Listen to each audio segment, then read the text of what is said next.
सोमवारी म्हणजेच 9 जून रोजी पुण्यात अजित पवारांचे राष्ट्रवादी आणि शरद पवार यांच्या राष्ट्रवादीचा 26वा वर्धापन मेळावा पार पडला। आमदार व राष्ट्रवादी काँग्रेस पार्टीचे प्रदेशाध्यक्ष जयंतराव पाटील यांनी गेली 7 वर्षे राष्ट्रवादी काँग्रेसचे प्रदेशाध्यक्ष पद सांभाळलं आहे।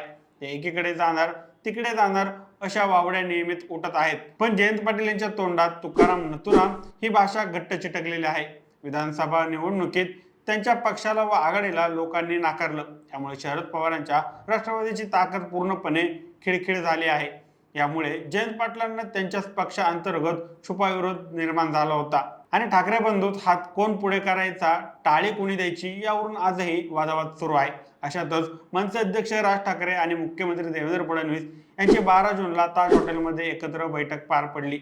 यामुळे आणखी काही नवगणित त्यामध्ये होणार का असा प्रश्न निर्माण झालेला आहे। हा संपूर्ण व्हिडिओ पाहण्यासाठी दैनिक राज्य लोकतंत्रच्या YouTube चॅनलला लगेच सबस्क्राईब करा। व्हिडिओ कसा वाटला खाली कमेंट बॉक्स मध्ये आम्हाला नक्की कळवा। धन्यवाद।